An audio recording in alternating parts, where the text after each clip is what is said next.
이야기를 사랑하는 여러분, 안녕하세요. 따뜻한 이야기 코너에 오신 것을 환영합니다. 이곳은 진심을 담아 이야기를 들려드리는 공간입니다. 편안한 마음으로 감동과 반전이 가득한 특별한 이야기를 즐겨주세요. 준비되셨다면 좋아요를 눌러주시고 알림 설정도 켜신 뒤 지금부터 이야기를 시작하겠습니다. 초가삼간, 낡은 창호지, 문틈으로 스며드는 늦가을 바람이 뼛속까지 시리게 파고들었다. 화롯불에 언손을 녹이던 산파워림은 갑작스런 굉음에 소스라치게 놀라 고개를 들었다. 그것은 평범한 방문객의 기척이 아니었다. 어둠을 찢을 듯 밝혀진 횃불들이 협소한 마당을 대나처럼 비추었고 그 중심에는 위압적인 붉은 칠을 한 가마가 놓여 있었다. 조판서댁의 집사가 방 안으로 들어서며 무거운 돈주머니를 멍석 위에 던졌다. 판서댁 마님의 산기가 예상보다 일찍 시작되었으니 촌각을 지체하지 말고 당장 나서라는 서슬퍼런 명령이 떨어졌다. 거부할 수 없는 권력의 무게가 좁은 방 안을 짓눌렀다. 워림은 떨리는 손으로 40년을 함께해온 산파도구들을 챙겼다. 대나무로 만든 탯줄 가위와 깨끗한 광목천, 그리고 비전으로 내려오는 지혈 약재들이 낡은 보따리 안으로 들어갔다. 가마에 오르는 그녀의 마음은 이름 모를 불안감으로 천근만근 무거웠다. 하늘이 뚫린 듯 쏟아지는 폭우는 천둥 소리와 뒤섞여 굶주린 짐승의 포효처럼 들려왔다. 진창으로 변한 길 위에서 바퀴가 자갈을 지식이는 소리가 기괴하게 울려 퍼졌고 워림은 가마 틈으로 칠흑 같은 어둠을 내다보았다. 그 어둠은 마치 태어나려는 비밀을 삼키기 위해 입을 벌린 거대한 괴물 같았다. 빗줄기를 뚫고 드러난 조판서의 저택은 난공불락의 요새처럼 위압적이었다. 육중한 대문이 기이한 마찰음을 내며 열리자 워림의 등줄기로 서늘한 한기가 스치고 지나갔다. 새 생명의 탄생을 앞둔 집안이라기엔 지나치게 고요했고 그 정막은 차라리 죽음의 그것과 닮아 있었다. 고개를 숙인 채 오가는 하인들의 발걸음은 도둑고양이처럼 은밀했으며 누구도 감히 숨소리를 크게 내지 못했다. 회랑을 따라 걸린 홍등 불빛이 물웅덩이에 비치어 일렁이는 모습은 마치 아직 마르지 않은 핏자국처럼 붉고 선명하여 보는 이의 간담을 서늘하게 했다. 내당으로 들어서자 쑥 태우는 매캐한 냄새와 비릿한 피냄새가 뒤섞여 숨이 막힐 듯한 탁기를 만들어내고 있었다. 산실 앞 마루에서는 조판서가 푸른 비단 옷자락을 끌며 초조하게 서성이고 있었다. 그의 눈은 걱정보다는 알 수 없는 탐욕과 초조함으로 붉게 충혈되어 있었다. 그는 워림에게 눈길조차 주지 않은 채 손짓으로 다급히 방 안으로 들라명했다. 방 안에서 들려오는 마님의 신음은 고통을 토해내는 비명이 아니라 마치 이를 악물고 무언가를 지켜내려는 처절한 짐승의 으르렁거림 같았다. 흔들리는 촛불 그림자가 벽지 위에서 기괴한 춤을 추고 있었다. 화려한 모란이 수놓아진 비단 요 위에 누운 조씨.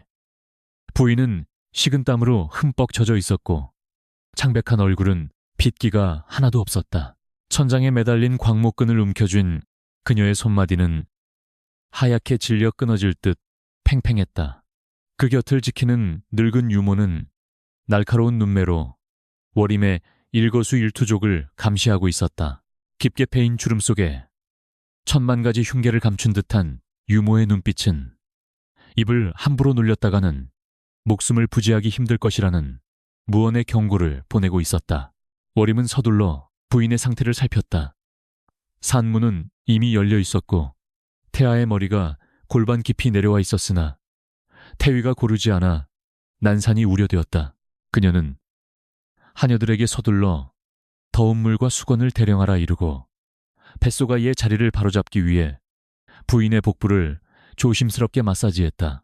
고통에 몸부림치던 부인은 워림의 손목을 부서져라 움켜쥐었다. 혼미한 의식 속에서도 그녀는 아들을 낳아야 한다는 말을 주문처럼 중얼거렸다. 그것은 가문의 권력 다툼 속에서 살아남기 위한 유일한 동아줄을 잡으려는 절규와도 같았다. 밖에서는 빗줄기가 더욱 거세지고 지붕을 때리는 천둥 소리에 촛불이 위태롭게 깜빡거렸다. 그 순간 워림의 귀에 병풍 뒤쪽 어두운 구석에서 기이한 소리가 들려왔다. 그것은 바람소리도 쥐 울음소리도 아니었다. 분명 누군가에 의해 입이 틀어막힌 갓난아이의 억눌린 울음소리였다. 워림의 심장이 쿵 내려앉으며 동작이 멈칫했다. 그러나 그 찰나의 순간 늙은 유모가 거대한 그림자처럼 다가와 시야를 가로막았다. 서슬퍼런 살기가 담긴 유모의 눈빛은 쓸데없는 호기심이 곧 죽음을 의미함을 직감하게 했다. 다시금 거대한 산통이 밀려오자 부인은 허리가 꺾일 듯 활처럼 몸을 휘었다. 목에는 푸른 핏줄이 터질 듯 솟아올랐다. 워림은 이제 때가 왔음을 직감하고 부인에게 마지막 힘을 쏟으라 소리쳤다. 양수와 섞인 붉은 피가 비단 요를 적시며 흘러나왔고 방 안의 공기는 칼로 베어낼 수 있을 만큼 팽팽하게 당겨졌다. 유모는 두툼한 비단 보자기를 손에 쥔 채 워림의 바로 등 뒤에 바짝 붙어 섰다. 그녀의 수상쩍은 태세는 다가올 끔찍한 일을 예고하는 듯 했으나 워림은 당장 쏟아져 나오는 생명을 받아내는 일에 집중할 수밖에 없었다. 하늘을 찢는 천둥 소리가 부인의 마지막 비명을 덮어버렸다. 검은 머리카락이 젖은 채로 세상의 모습을 드러냈고 워림은 떨리는 손으로 작고 여린 어깨를 받쳐들었다. 미끄러운 핏덩이를 어미의 몸에서 완전히 빼낸 워림은 재빨리 아이의 입안을 닦아내며 쳐두름을 기다렸다. 그러나 아이는 기묘할 정도로 조용했다. 단지 가녀린 가슴만이 희미하게 오르내릴 뿐이었다. 습관적으로 아이를 뒤집어 성별을 확인한 워림의 등줄기로 섬뜩한 공포가 치달았다. 사내 아이가 아니었다. 그것은 옥처럼 고운 여아였다. 워림이 입을 떼기도 전에 먹이를 채가는 매처럼 유모가 달려들었다. 그녀는 워림의 손에서 아이를 거칠게 낚아채더니 탯줄을 자를 겨를도 주지 않았다. 기진맥진해 있던 부인은 그 소란에 고개를 쳐들고 눈을 부릅뜨며 성별을 물었다. 유모의 거친 행동과 워림의 침묵을 확인한 부인의 눈동자에서 희망의 빛이 꺼져갔다. 그 자리를 대신 채운 것은 깊은 절망이었고 그 절망은 순식간에 모성마저 집어삼키는 비정한 결단으로 바뀌었다. 유모는 재빠르게 아이를 거친 무명천으로 감싸 입을 틀어막고는 어둠 속에 숨어있던 하녀에게 눈짓을 보냈다. 동시에 병풍 뒤에서 또 다른 여인이 그림자처럼 나타났다. 그녀의 품에는 이미 준비된 핏덩이가 안겨 있었다. 눈 깜짝할 사이에 벌어지는 바꿔치기였다. 신성해야 할 산실이 추악한 거래의 현장으로 변하는 것을 보며 워림은 발이 얼어붙은 듯 꼼짝할 수 없었다. 이 모든 것이 천지신명과 인간의 양심을 기만하는 폐륜임을 알면서도 공포에 질린 그녀의 입술은 떨어지지 않았다. 워림이 비명이라도 지르려 하자 부인의 표독스러운 시선이 비수가 되어 날아왔다. 그것은 자신의 생존을 위해서라면 누구라도 해칠 수 있는 궁지에 몰린 짐승의 눈빛이었다. 묵직한 금덩이 하나가 워림의 무릎 앞으로 굴러와 둔탁한 소리를 냈다. 의미는 명확했다. 이 금덩이는 입막음의 대가이자 거부할 시 치러야 할 핏값이었다. 밖에서는 비바람이 더욱 거칠게 몰아치며 방금 태어난 죄악을 씻어내기라도 하려는 듯 창문을 거세게 흔들어댔다. 유모가 낯선 사내 아이를 부인의 품에 안겨주자 아이는 기다렸다는 듯 우렁찬 울음을 터뜨렸다. 그 울음소리는 이 방 안의 모든 사람에게 거짓된 안도감을 선사했다. 부인은 핏줄도 아닌 아이를 으스러져라 끌어안고 미친 사람처럼 울다가 웃기를 반복했다. 그 사이 조가문의 진정한 핏줄인 갓난 아기 씨는 뒷문으로 내쳐져 차가운 빛 속으로 사라지고 있었다.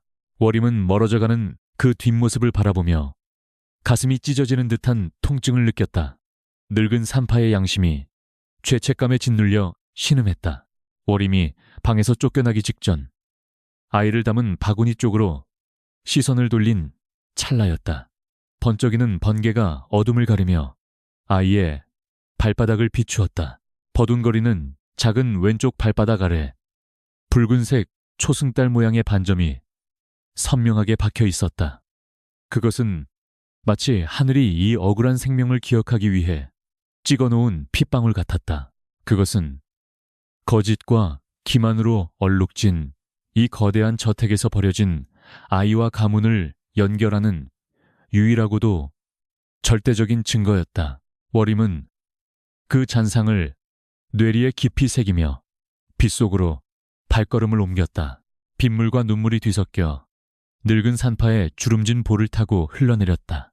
등 뒤로 멀어지는 조판서의 저택은 거대한 무덤처럼 침묵 속에 잠겨 있었다. 오늘 밤 가짜 사내 아이는 귀한 도련님으로 다시 태어났고 진짜 핏줄인 아기 씨는 천한 운명으로 떨어졌다. 워림의 보따리 속에서 부딪히는 금덩이 소리가 마치 영혼을 도와매는 족쇄 소리처럼 들려왔다. 그녀는 직감했다. 오늘 밤의 비밀은 평생 그녀를 괴롭히는 악몽이 될 것이며 언젠가 반드시 그 대가를 치르게 될 날이 올 것임을 뼈저리게 느꼈다.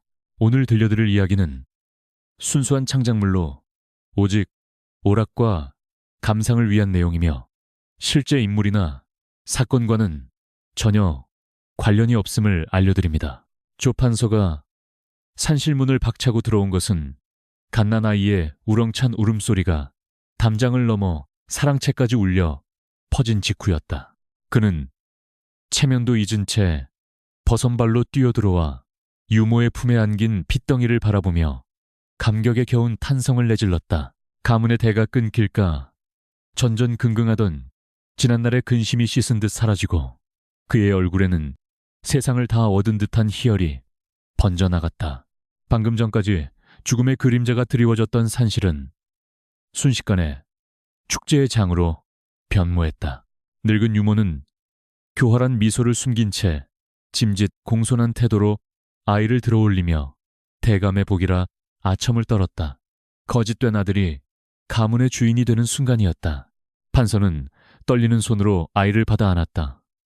비단 강보에 쌓인 아이는 낯선 사내의 품이 불편한지 칭얼거렸으나 판서의 눈에는 그저 늠름한 장군감으로만 보였다. 그는 아이의 이목구비 하나하나를 뜯어보며 조씨 가문의 기상을 타고났다고 칭송했다.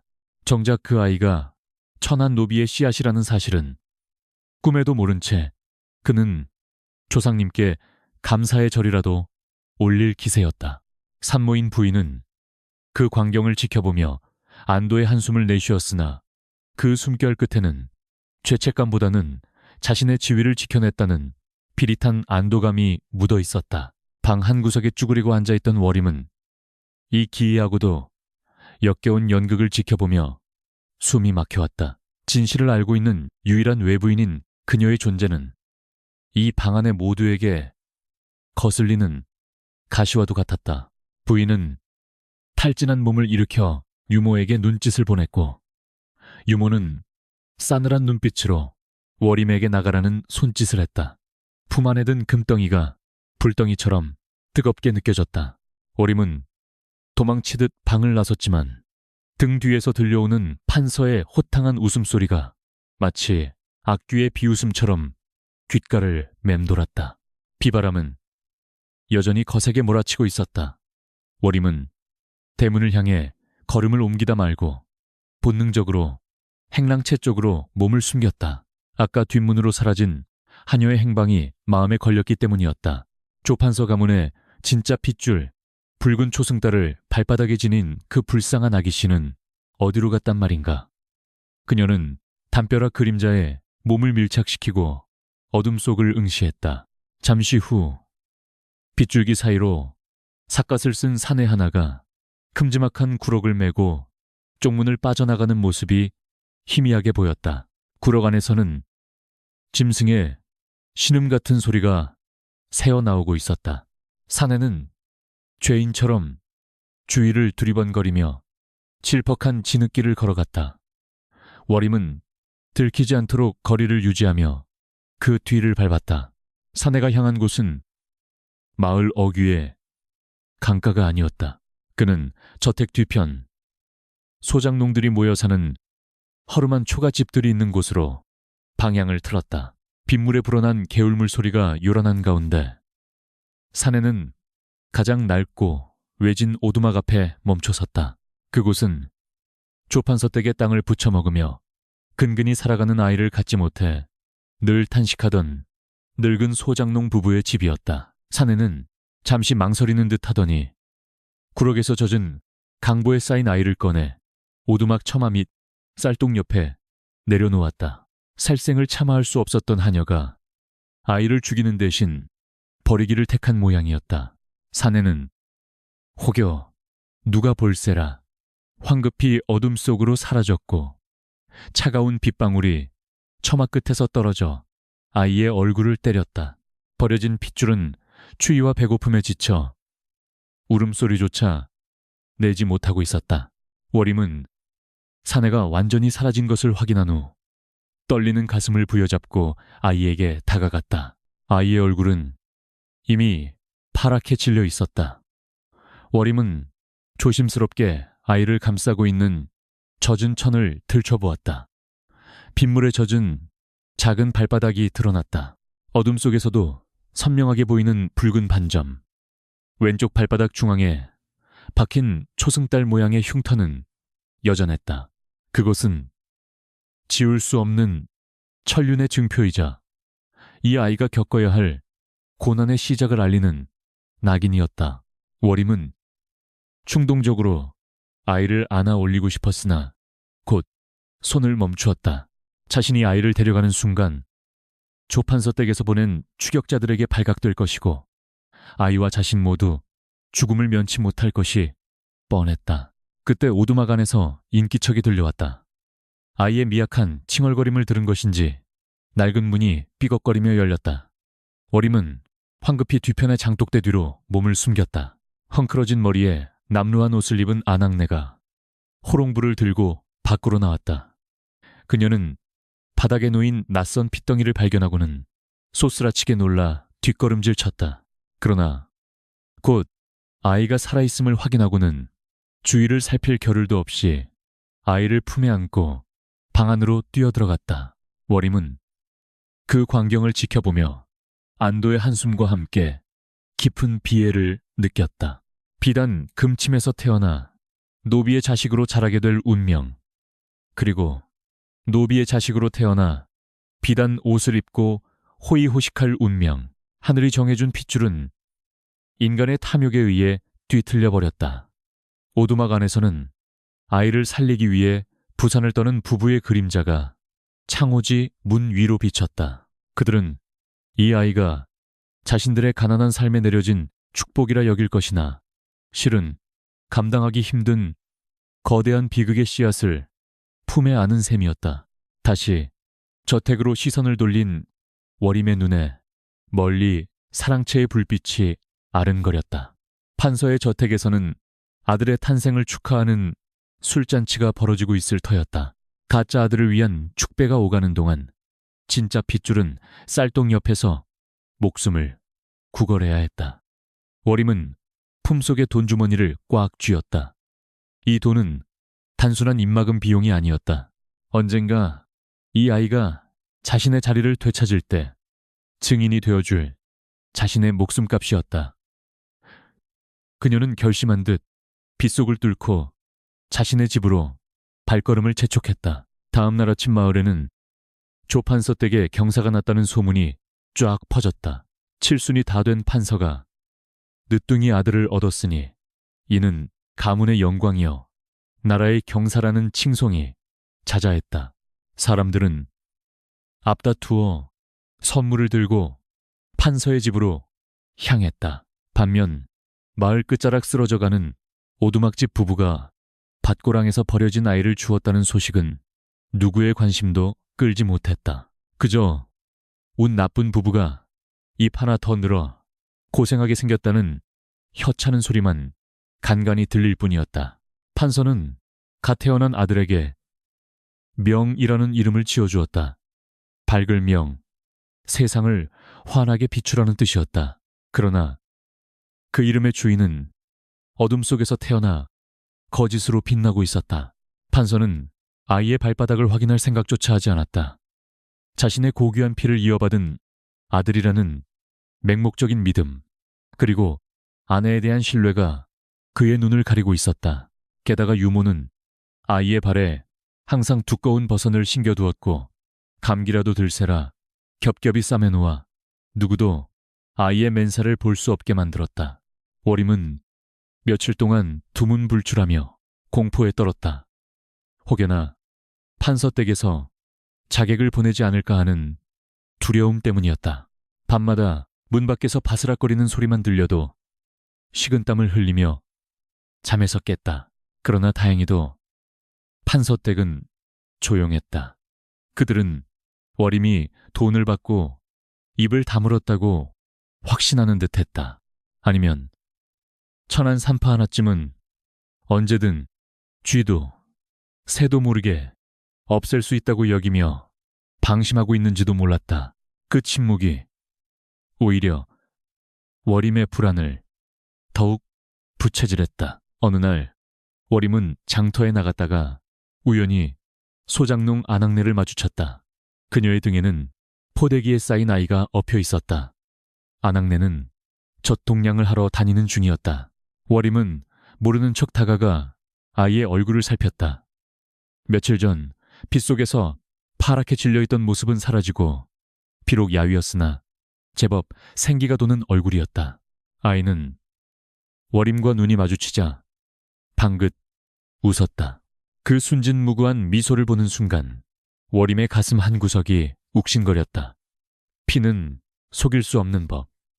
아이의 눈매는 조판서를 쏙 빼닮아 있었다. 월임은 주머니를 뒤져 쌈짓돈을 꺼내 아낙네의 손에 쥐어주었다. 아낙네는 펄쩍 뛰며 사양했으나 월임은 아이가 너무 예뻐서 주는 것이니 젖이나 배불리 먹이라고 당부했다. 아낙네는 연신 고개를 숙이며 고마워했다. 그 뒷모습을 바라보는 월임의 눈가는 촉촉하게 젖어들었다. 그녀가 할 수 있는 일은 이것뿐이었다. 멀리서 지켜보며 아이가 무사히 자라기를 비는 것, 그리고 언젠가 다가올 진실의 날을 위해 끈질기게 살아남는 것. 시간은 유수와 같이 흘러 계절이 바뀌었다. 판서댁의 도련님은 금지옥엽으로 자라났다. 온갖 산의 진미를 먹고 비단 옷을 입었으나 아이는 유난히 잔병치레가 잦았고 성정 또한 포악했다.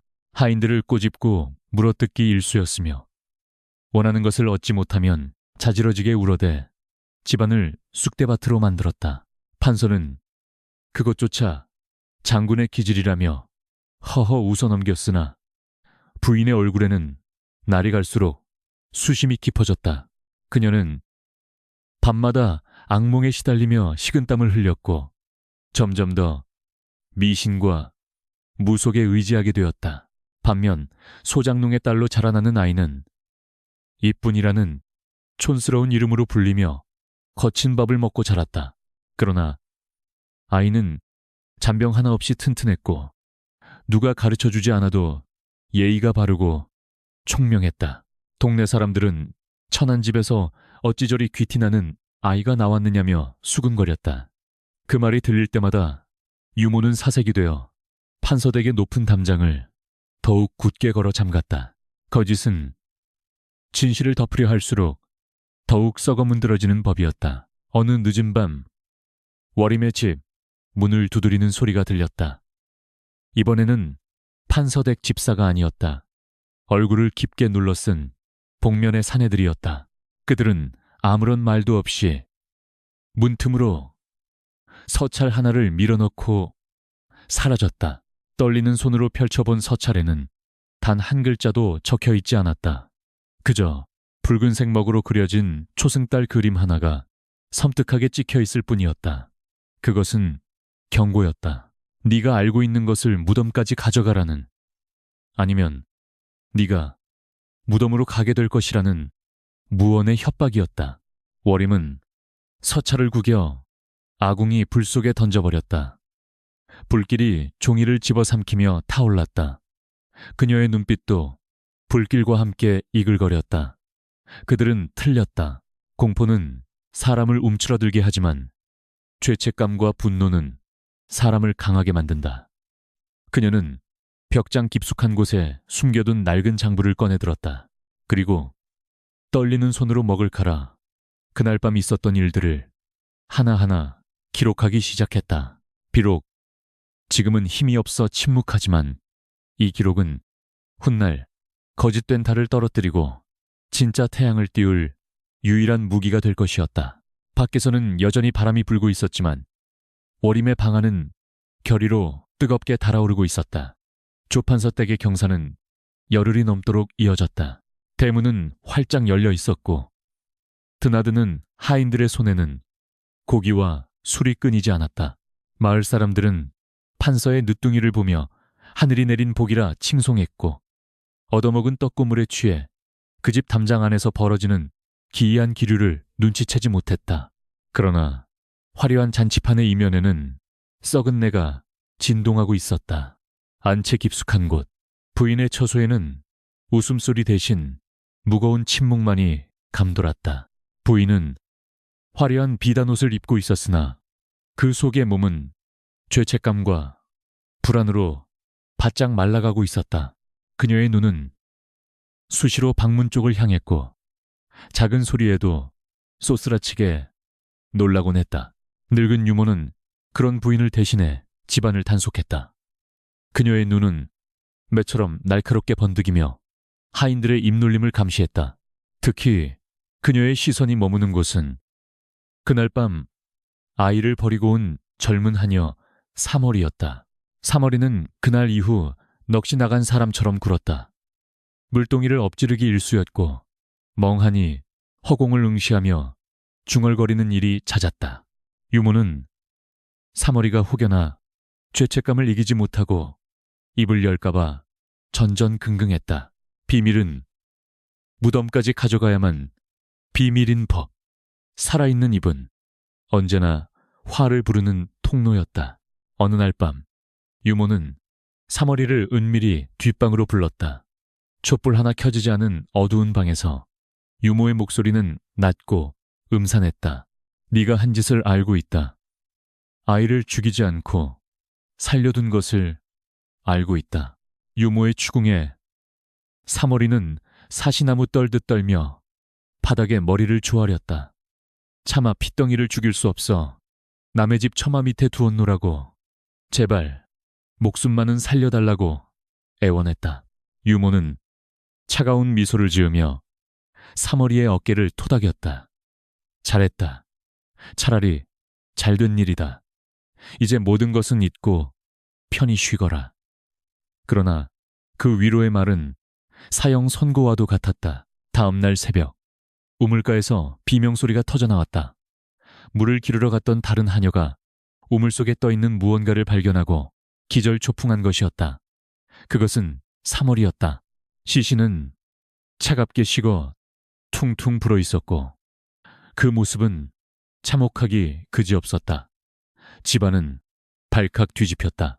판서는 잔칫날에 재수없게 송장이 나왔다며 노발대발했고 당장 거적에 싸서 내다 버리라고 호통을 쳤다. 누구도 감히 왜 그녀가 죽었는지 타살인지 자살인지 묻지 않았다. 그저 발을 헛디뎌 빠진 것이라 수군될 뿐 진실을 파헤치려는 자는 아무도 없었다. 워림은 약재를 구하러 장터에 나갔다가 이 소식을 들었다. 판서댁 하녀가 우물에 빠져 죽었다는 소문에 그녀의 심장이 철렁 내려앉았다. 직감적으로 알 수 있었다. 그것은 단순한 사고가 아니었다. 그날 밤에 비밀을 공유한 자들 중 가장 약한 고리가 끊어진 것이다. 월임은 황급히 발걸음을 돌려 집으로 돌아왔다. 방구석에 던져두었던 금덩이가 보였다. 그것은 이제 단순한 재물이 아니라 사머리의 목숨값이나 다름없었다. 금덩이에서 비릿한 피냄새가 나는 것만 같아 월임은 구역질을 참아야 했다. 사머리의 죽음은 월임에게 보내는 무언의 경고였다. 입을 놀리면 너 또한 저 차가운 우물바닥 신세가 될 것이라는 섬뜩한 전언. 월임은 공포에 질려 대문을 걸어 잠그고 이불을 뒤집어 썼다. 그러나 눈을 감으면 사머리의 원망 섞인 눈빛과 버려진 아기씨의 울음소리가 뒤섞여 악몽이 되어 나타났다. 살아남았다는 안도감과 비겁하게 침묵했다는 자괴감이 그녀의 영혼을 갉아먹었다. 그녀는 자신이 공범자라는 사실을 뼈저리게 자각했다. 판서댁에서는 사머리의 흔적을 지우는 작업이 신속하게 이루어졌다. 그녀가 쓰던 물건들은 모두 아궁이에 던져져 재가 되었고 그녀의 이름은 금기어가 되었다. 유모는 하인들에게 엄명을 내려 다시는 그 일에 대해 입 밖에도 내지 못하게 했다.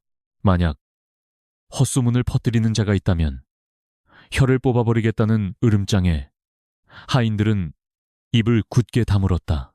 집안은 다시 평온을 되찾았고 가짜 도련님의 울음소리만이 그 정막을 채웠다.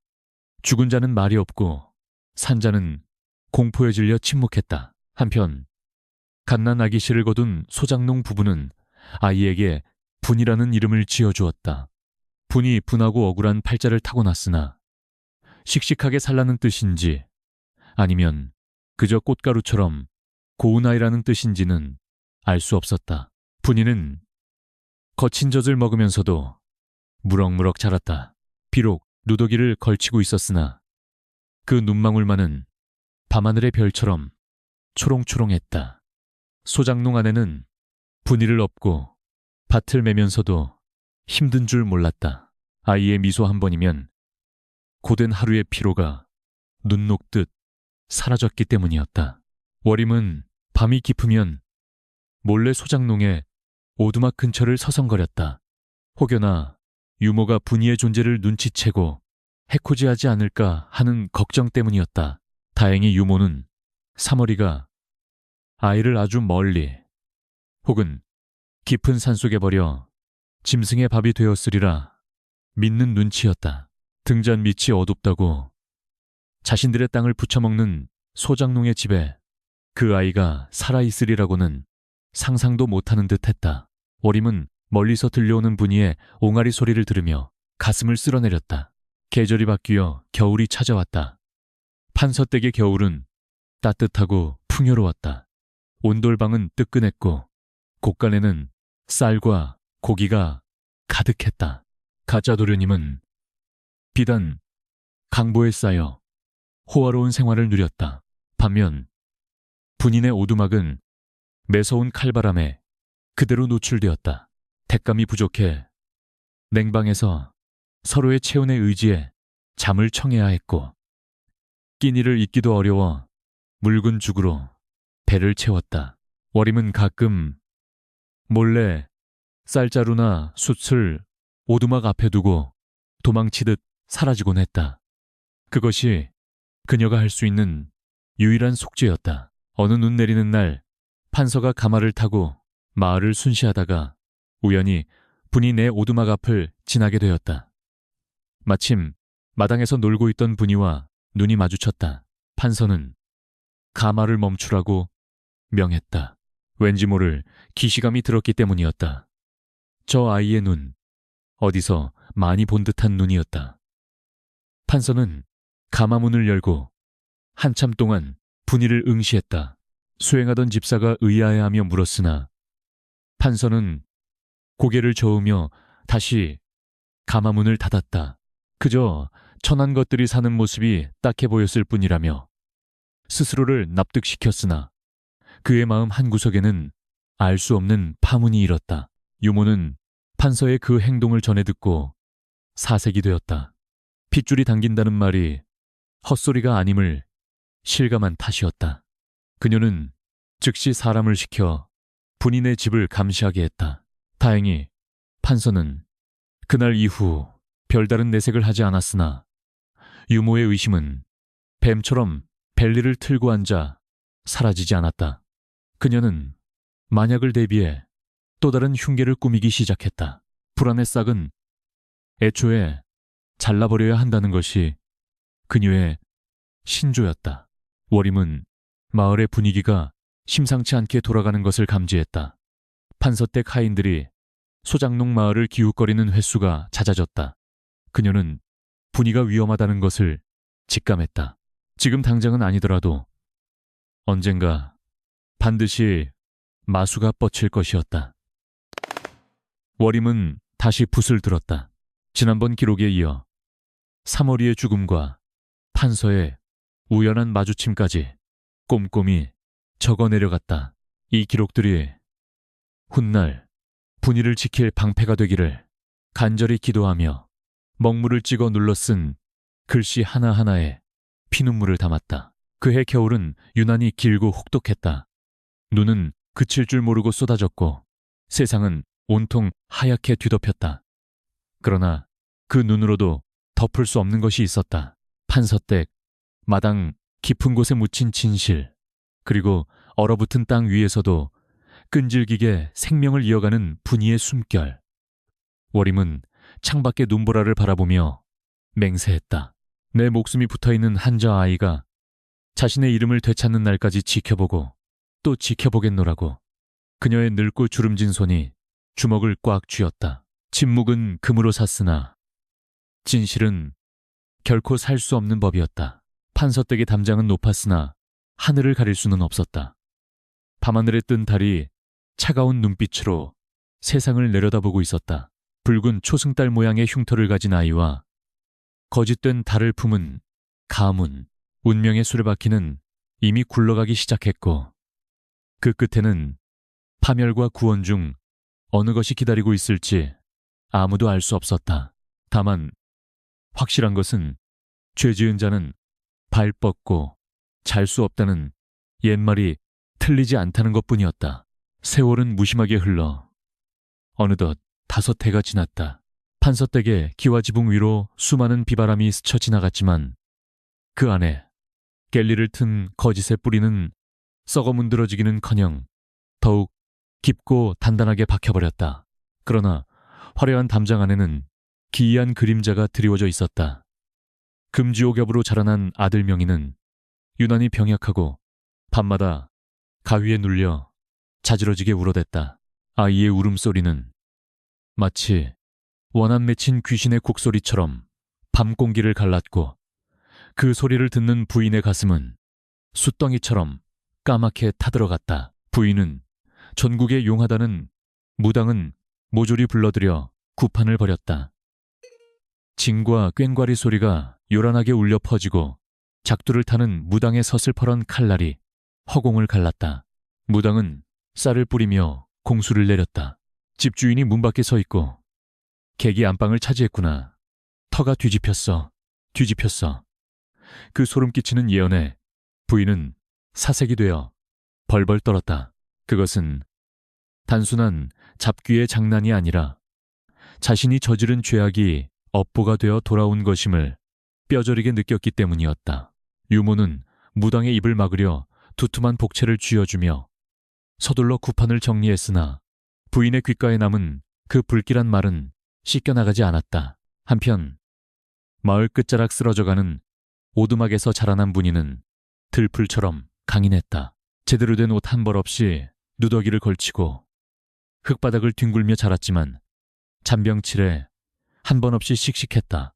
아이는 5살 꼬마라고는 믿기지 않을 만큼 야무지게 부모의 일손을 도왔다. 고사리 같은 손으로 나무를 캐고 제 몸집만한 물동이를 이고 다니는 모습은 마을 사람들의 혀를 차게 만들었다. 흙투성이 얼굴 속에서도 빛나는 그 눈망울은 조판서의 젊은 시절을 꼭 빼닮아보는 이로 하여금 기이한 기시감을 느끼게 했다. 워림은 약초를 파는 행상으로 위장하여 종종 마을을 찾았다. 그녀의 머리에는 흰 서리가 내려앉았고 허리는 죄책감의 무게만큼이나 굽어 있었다. 그녀는 멀찍이 서 분이가 뛰어노는 모습을 지켜보며 남몰래 눈물을 훔쳤다. 저 아이가 입어야 할 비단 옷을 낯선 아이가 입고 있고 저 아이가 받아야 할 사랑을 가짜가 독차지하고 있다는 사실이 가슴을 후벼 팠다. 워림은 분이가 넘어지거나 다칠 때마다 뛰쳐나가고 싶은 충동을 억눌러야 했다. 자신이 나서는 순간 아이의 목숨이 위태로워질 수 있음을 알기에 그림자처럼 숨죽일 수밖에 없었다. 어느 날 분이가 개울가에서 놀다가 날카로운 돌부리에 발을 베어 피를 흘리고 있었다. 주위에 아무도 없는 것을 확인한 워림은 재빨리 다가가 아이의 발을 살폈다. 상처를 씻어내기 위해 개울물에 발을 담그자 흙탕물이 씻겨나가며 왼쪽 발바닥에 붉은 초승달 반점이 선명하게 드러났다.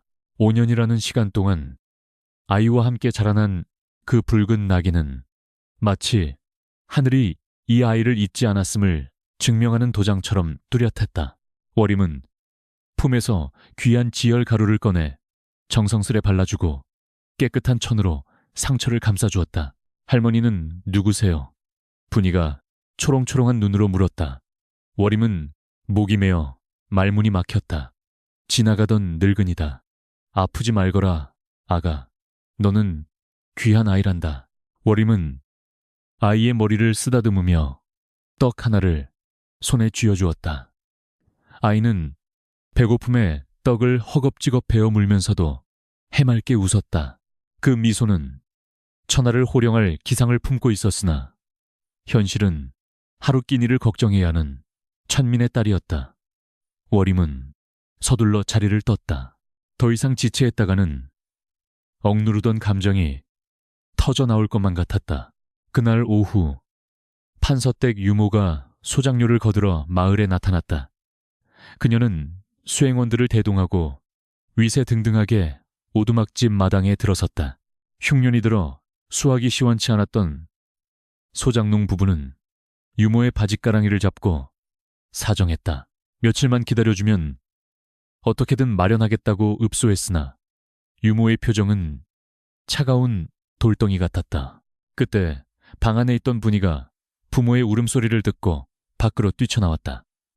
아이는 유모를 올려다보며 부모를 괴롭히지 말라고 당돌하게 소리쳤다. 유모의 시선이 분이에게 꽂혔다. 순간 유모의 눈동자가 흔들렸다. 흑투성이 얼굴이었지만 그 오똑한 콧날과 고집스러운 인매는 판서댁 마님보다는 오히려 조판서의 혈육임을 의심케 할 정도로 닮아 있었다. 게다가 5년 전 자신이 직접 내다버리라 명했던 그 아이가 살아있을지도 모른다는 의구심이 뱀처럼 스멀거렸다. 유모는 사머리가 아이를 죽이지 않고 버렸다는 사실을 알고 있었기에 이 마을 어딘가에 그 불씨가 살아있을까 늘 전전긍긍하던 터였다. 이 아이는 누구냐? 유모가 날카롭게 물었다. 소장농 아내는 황급히 분이를 등 뒤로 감추며 자신이 낳은 딸이라고 거짓을 고했다. 유모는 의심의 눈초리를 거두지 않은 채 집안을 샅샅이 훑어보았다. 그리고는 싸늘한 목소리로 명령했다. 이번 달 안으로 밀린 소장료를 내지 못하면 당장 이 집을 비우고 떠나거라. 내 눈에 띄지 않는 곳으로 꺼지란 말이다. 그것은 단순한 독촉이 아니라 불길한 싹을 잘라버리려는 축출 명령이었다. 유모가 돌아간 뒤 오두막집은 초상집 분위기가 되었다. 당장 갈 곳도 없는 처지에 쫓겨나면 길거리에서 얼어 죽을 수밖에 없었다. 부부는 서로를 부둥켜 안고 통곡했다. 멀리서 이 광경을 지켜보던 워림은 주먹을 꽉 쥐었다. 만약 이들이 마을을 떠나 유랑하게 된다면 아이는 굶어 죽거나 노비로 팔려갈 것이 뻔했다. 아니, 유모가 사람을 풀어 쥐도 새도 모르게 없앨 수도 있었다. 그날 밤 워림은 깊은 고민 끝에 바닥을 뜯어 숨겨두었던 돈 주머니를 꺼냈다. 부인의 입막음 값으로 받았던 그 더러운 돈. 그녀는 얼굴을 가리고 어둠을 틈타 마을 이장의 집을 찾았다. 그리고 거금을 내놓으며 부탁했다. 이 돈으로 분이 내 밀린 소장료를 대신 갚아주고 남은 돈은 그들이 눈치채지 못하게 조금씩 도와주라고. 단, 돈의 출처는 절대 비밀로 해달라고 신신당부했다. 이장은 늙은 여인의 기이한 행동에 의아해했지만 돈의 무게에 눌려 고개를 끄덕였다. 다음 날 이장이 찾아와 소장료가 해결되었다고 전하자 분인의 가족은 꿈만 같아 했다. 그들은 하늘이 도왔다며 감격의 눈물을 흘렸다. 워림은 멀리서 그 모습을 지켜보며 씁쓸한 미소를 지었다. 아이를 죽이려던 자가 준 돈으로 아이를 살리고 있다니, 이 얼마나 기막힌 운명의 장난인가. 그러나 이것은 임시 방편일 뿐이었다. 유모의 의심이 깊어진 이상 언젠가 더 큰 폭풍이 몰아칠 것임은 자명했다. 판서댁의 밤은 여전히 어두웠다. 어린 명희는 오늘도 악몽에 시달리며 비명을 질렀고 부인은 잠들지 못하고 향을 피우며 부처님께 빌었다. 그러나 아무리 향을 피워도 죄악의 냄새는 지워지지 않았다. 진짜 핏줄인 분이가 살아 숨쉬는 한, 그리고 그녀의 발바닥에 새겨진 붉은 달이 사라지지 않는 한, 이 집안을 맴도는 그림자는 결코 물러가지 않을 것이었다. 그것은 죽은 자의 원혼보다 더 무서운 살아있는 진실의 무게였다. 워림은 집에 돌아와 붓을 들었다. 유모가 아이를 보았다. 의심의 불씨가 당겨졌다. 붓끝이 떨렸다. 이제 싸움은 피할 수 없는 국면으로 접어들고 있었다. 그녀는 장롱 깊숙한 곳에서 낡은 비단 보자기를 꺼냈다. 언젠가 분이가 자신의 신분을 되찾을 때 입혀줄 아주 작고 고운 베네 저고리였다. 비록 지금은 누더기를 입고 있지만 언젠가 이 옷의 주인이 되어 당당하게 세상 앞에 설 날이 오기를. 워림의 기도는 밤새도록 이어졌다. 조판서댁의 대문이 활짝 열리고 마당에는 오색 차일이 드리워졌다. 가짜 도련님 명의의 7번째 생일을 축하하는 연회가 열린 것이다. 고소한 기름 냄새와 달콤한 떡 냄새가 담장을 넘어 심리 밖까지 퍼져나갔고 비단옷을 차려입은 귀한 손님들의 발길이 끊이지 않았다. 마당 한가운데에는 산해진 미가 상다리가 휘어지도록 차려졌으나 정작 그 음식들을 장만하느라 허리가 쿵 것은 소장농과 하인들이었다. 마을 사람들은 겉으로는 축하 인사를 건넸으나 속으로는 흉년에 벌어지는 이 사치스러운 노름에 혀를 내둘렀다.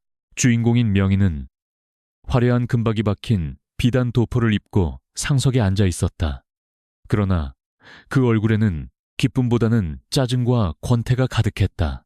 아이는 제 뜻대로 되지 않으면 하인들에게 젓가락을 집어던지거나 음식을 뱉어내며 행패를 부렸다. 판서와 부인은 그런 아들을 보면서도 장차 큰 인물이 될 기계라며 억지 웃음을 지었지만 손님들은 버릇없는 도련님의 모습에 눈살을 찌푸리며 수군거렸다. 천한 피는 비단으로 감싸도 감출 수 없다는 말이 그들의 부채 뒤에서 은밀하게 오고 갔다. 그 시각 부엌 뒷마당은 설거지와 잔심부름으로 전쟁터를 방불케 했다. 워림은 일손을 돕기 위해 불려와 한 구석에서 묵묵히 전을 부치고 있었다. 그때 뒷문을 통해 분이가 어머니를 따라 들어왔다. 부족한 일손을 거들기 위해 불려온 것이었다. 분이는 남루한 무명옷을 입고 있었지만 깨끗하게 빗어넘긴 머리와 반짝이는 눈망울이 시선을 끌었다. 아이는 산더미처럼 쌓인 그릇들을 부지런히 나르며 제 몫을 다하고 있었다. 기름진 음식 냄새에 배가 고플 법도 하건만 분이는 침 한 번 삼키지 않고 의연하게 일에만 열중했다. 잠시 연회장 쪽이 소란스러워지더니 명희가 지루함을 견디지 못하고 뒷마당으로 뛰쳐나왔다.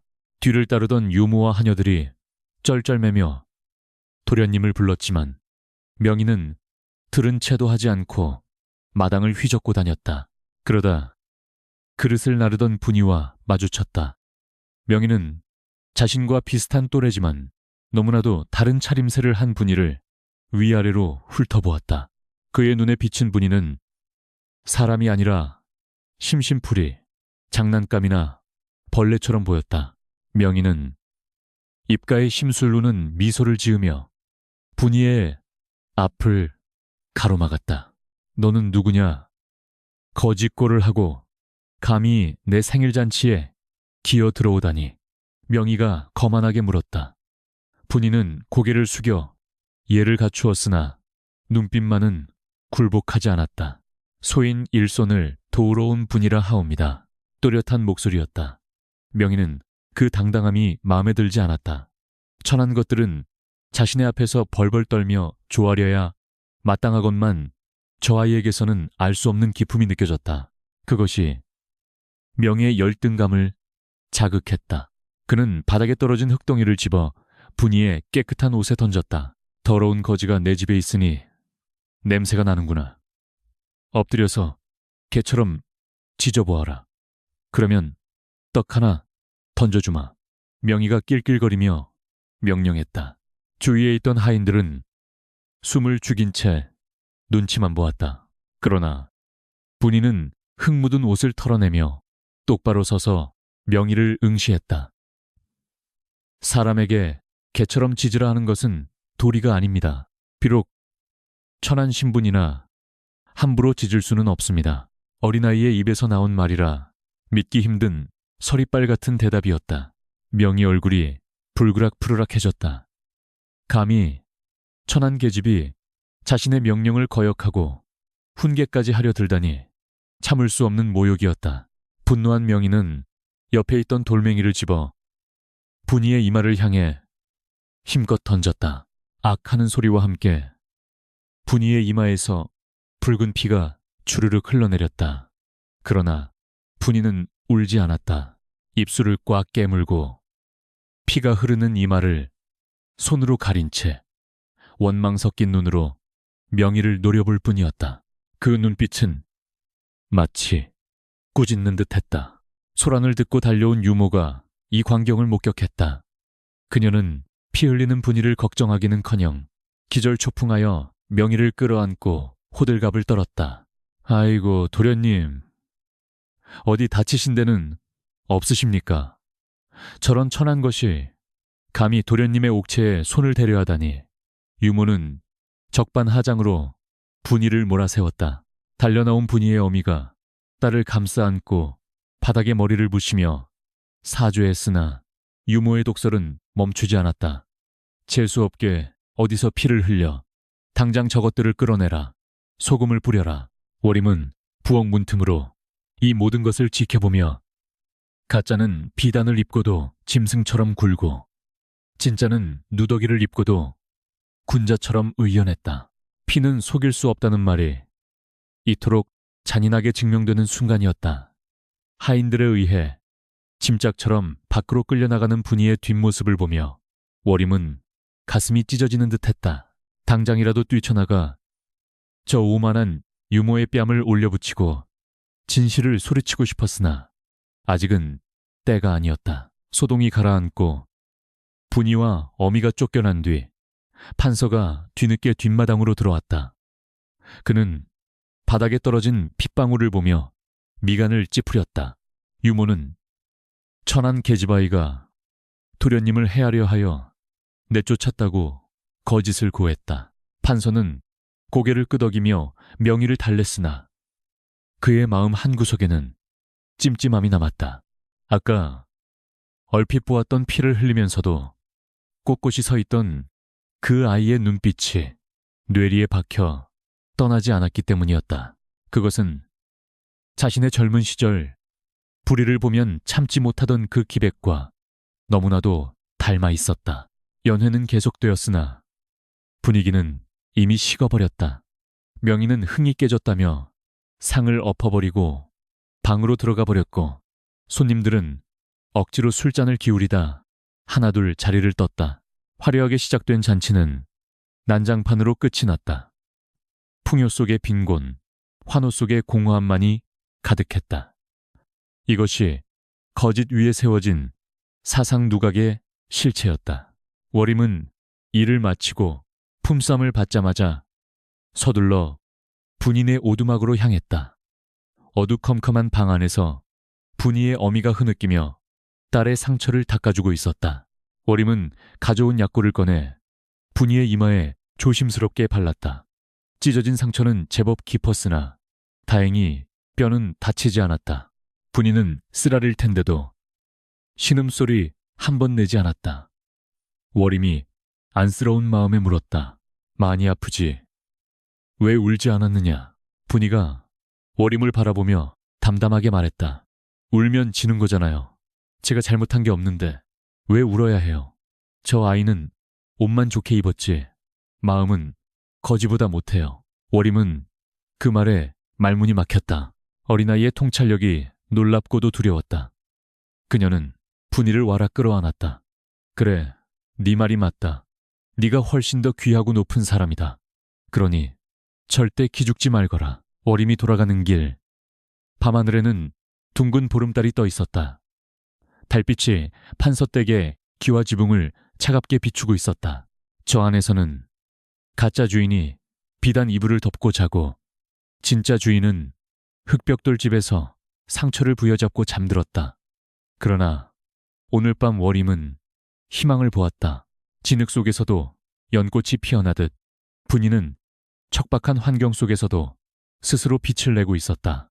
그 빛은 언젠가 반드시 저 견고한 거짓의 성벽을 무너뜨릴 것이다. 워림은 밤바람에 실려오는 쑥 냄새를 맡으며 다시 한번 마음속에 칼을 갈았다. 화려했던 생일잔치가 끝난 그날 밤부터였다. 판서댁의 금지옥염 명의에게 원인 모를 병마가 덮쳐왔다. 아이는 불덩이 같은 고열에 시달리며 헛소리를 질러댔고 온몸에 붉은 발진이 돋아나 마치 짐승의 가죽처럼 거칠어졌다. 용하다는 의원들이 줄을 지어 문지방을 넘나들며 침을 놓고 탕약을 다려 먹였으나 차도는커녕 병세는 날이 갈수록 위중해졌다. 사랑채와 안채에는 밤새도록 약 다리는 매캐한 냄새와 아이의 비명이 끊이지 않아 마치 산 사람을 두고 초상을 치르는 듯한 음산한 기운이 감돌았다. 명희는 잠시도 편히 눕지 못했다.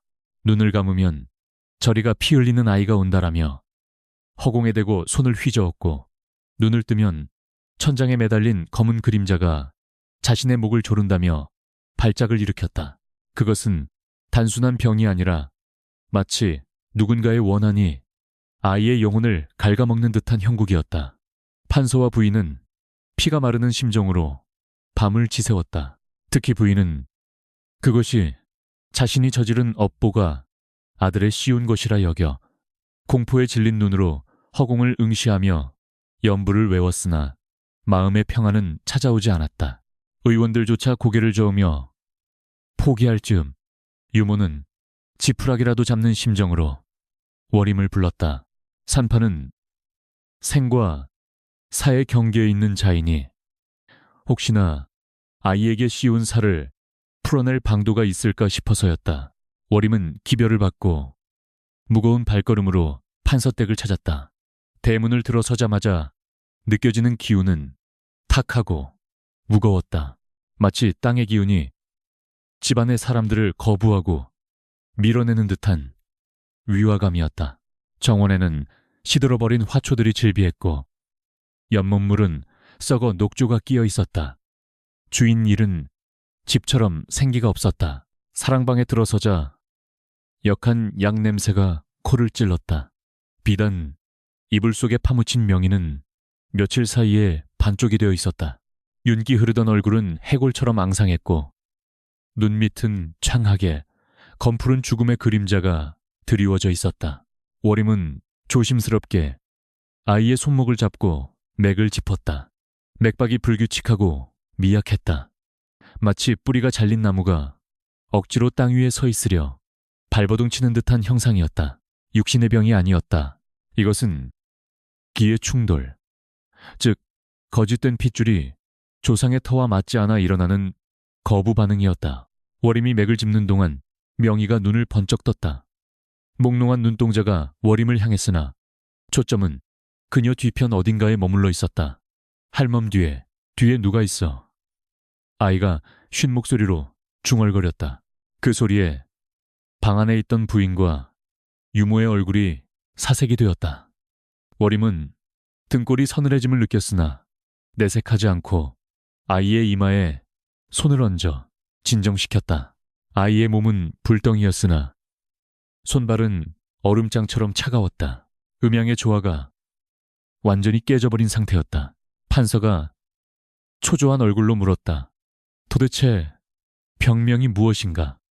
살릴 방도는 있는가? 워림은 잠시 침묵했다. 사실대로 말할 수는 없었다. 이 아이는 이 집안의 조상신이 받아들이지 않는 타인의 피라고, 그래서 조상들이 노하여 아이를 치고 있는 것이라고 말한다면 당장 목이 달아날 것이 뻔했다. 워림은 말을 골라 신중하게 입을 열었다. 대감마님 도련님의 병은 몸에서 온 것이 아니라 터와 기운의 부조화에서 온 듯합니다. 뿌리가 흙을 낯설어하니 가지가 마르고 잎이 떨어지는 이치입니다. 그 말은 뼈가 있는 비유였다. 부인은 그 뜻을 알아듣고 입을 틀어막으며 비틀거렸다. 뿌리가 흙을 낯설어한다. 즉 남의 자식이니 이 집안에 맞지 않는다는 뜻으로 들린 것이다. 유모가 날카로운 눈초리로 워림을 노려보았다. 그러나 판서는 그 속뜻을 알리 만무했다. 그는 그저 집터의 문제나 담자리의 문제로 받아들이고는 당장 구술하든 이사를 하든 방도를 찾으라며 호통을 쳤다. 워림은 쓴 약재 몇 가지를 처방해주며 아이를 편안하게 해주는 것 외에는 달리 방법이 없다고 고했다. 워림이 방을 나서려는데 유모가 거칠게 그녀의 팔을 잡아 끌고 구석진 곳으로 데려갔다. 내년이 삿된 주문이라도 건개지. 유모가 으르렁거렸다. 그녀의 눈에는 광기가 서려 있었다. 워림은 차분하게 유모의 손을 뿌리쳤다. 천안산파가 무슨 재주로 저 높은 담장 안에 도련님을 해야겠습니까? 하늘이 하는 일을 사람이 어찌 막겠습니까? 손바닥으로 하늘을 가리려 하지 마십시오. 가리면 가릴수록 그 그림자는 더 짙어질 뿐입니다. 유모는 워림의 서슬퍼런 경고에 주춤했다. 그녀 역시 밤마다 악몽을 꾸고 있었기 때문이었다. 버려진 아이의 울음소리, 죽은 사머리의 원망, 섞인 눈빛이 그녀를 괴롭히고 있었다. 헐없는 워림은 멍하니 서 있는 유모를 뒤로하고 대문을 빠져나왔다. 등 뒤에서 또다시 명이 자지러지는 비명소리가 들려왔다. 화려한 감옥에 갇힌 가짜 주인의 고통은 끝이 보이지 않았다. 마을로 내려오는 길, 워림은 우연히 밭둑에서 분이를 보았다. 아이는 며칠 전 이마가 찢어지는 상처를 입었음에도 불구하고 벌써 딱지가 앉아 씩씩하게 뛰어놀고 있었다. 분이는 워림을 보고 반가운 듯 손을 흔들었다. 흑투성이 얼굴에 핀 환한 미소는 햇살처럼 눈이 부셨다. 그 생명력, 그 강인함, 척박한 땅에 버려졌음에도 스스로 뿌리를 내리고 꽃을 피우는 잡초와 같은 힘, 그것이야말로 진정한 조씨 가문의 핏줄이 가진 힘이었다. 워림은 분이에게 다가가 이마의 상처를 살폈다. 흉터가 남겠지만 아이의 기운은 맑고 깨끗했다. 비싼 약 한 첩 먹지 못했어도 자연의 기운이 아이를 보호하고 있었다. 워림은 주머니에서 박하사탕 하나를 꺼내 아이의 입에 넣어주었다. 씩씩하구나. 정말 씩씩해. 워림의 혼잣말에 분이는 오물오물 사탕을 먹으며 고개를 끄덕였다. 엄마가 그랬어요. 저는 돌 틈에서도 살아날 아이래요. 그날 밤 판서댁에서는 결국 큰 구판이 벌어졌다. 무당의 방울소리가 밤새도록 마을을 뒤흔들었으나 명의 열은 내리지 않았다. 오히려 아이는 헛것을 보며 더욱 발광했다. 판서는 하늘을 원망하며 술독에 빠졌고 부인은 실성한 사람처럼 웃다 울다를 반복했다. 거짓 위에 쌓아올린 탑이 흔들리고 있었다. 조상신들의 진노는 멈추지 않을 것이며 피의 저주는 진실이 밝혀지는 그날까지 그들의 숨통을 조여올 것이었다. 월임은 자신의 방에서 호롱불을 켜고 기록을 이어갔다. 가짜는 시들고 진짜는 뿌리를 내린다. 하늘의 그물은 성긴 듯 하나 빠져나갈 수 없다. 그녀의 글씨는 더욱 힘이 들어갔다. 이제 머지않았다. 이불은 그릇이고 거짓의 껍데기가 벗겨지고 감춰진 붉은 달이 떠오를 시간이 다가오고 있었다. 바람에 창호지 문이 덜컹거렸다. 마치 억울한 홀령들이 춤을 추는 소리 같았다.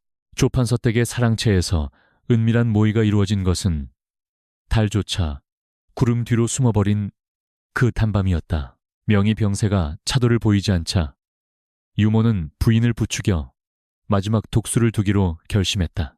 무당의 공수가 가리키는 집 밖의 객이 바로 오두막에 사는 분이라는 확신이 섰기 때문이었다.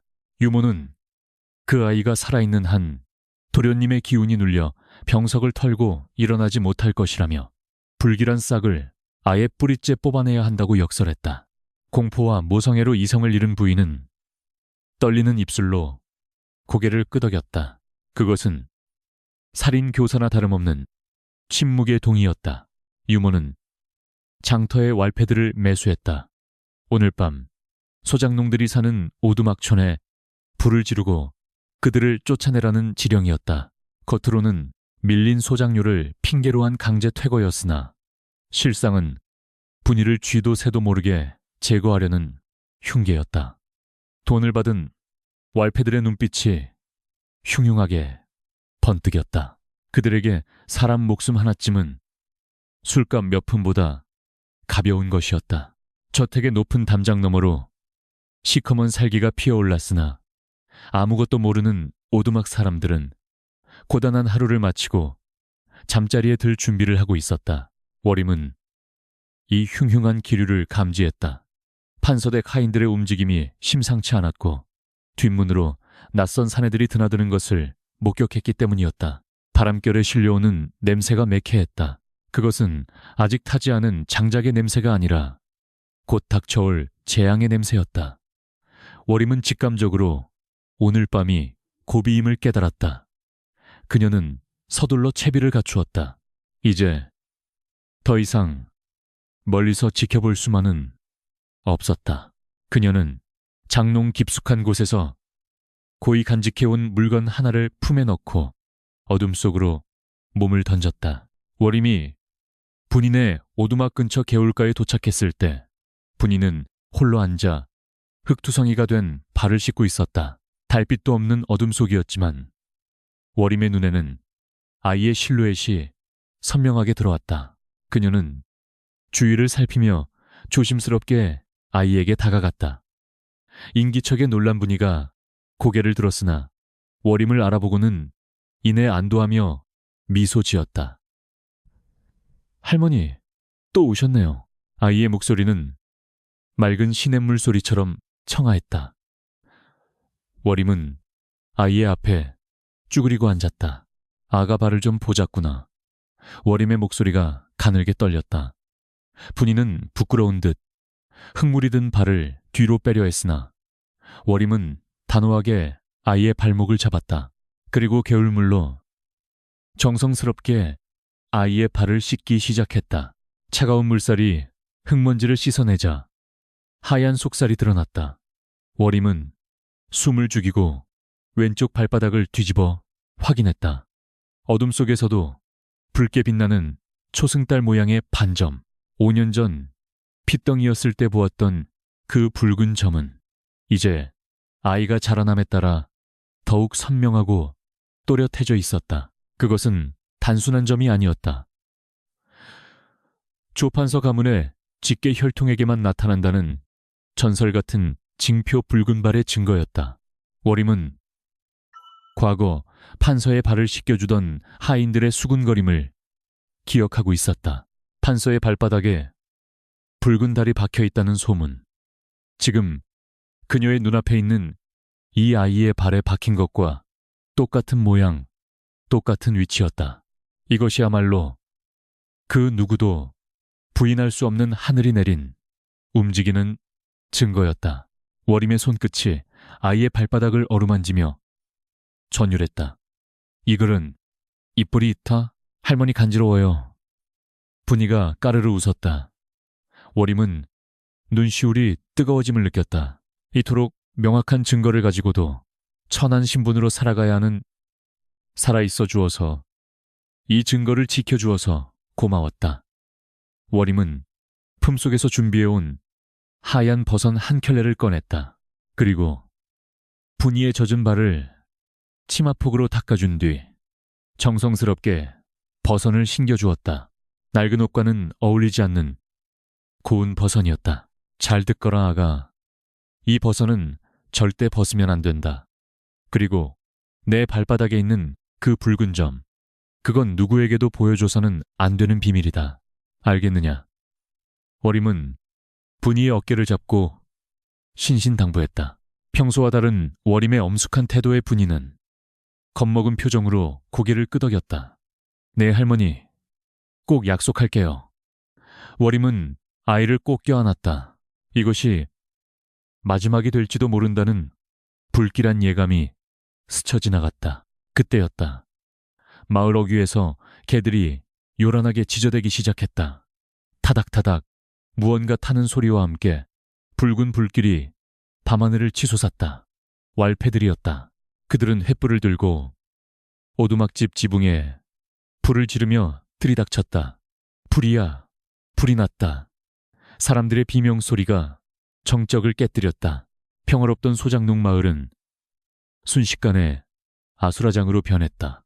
불길은 마른 초가 지붕을 타고 맹렬한 기세로 번져나갔고 매캐한 연기가 사방을 뒤덮었다. 워림은 분이의 손을 낚아챘다. 어서 가야 한다. 엄마, 아버지를 찾아 도망쳐라.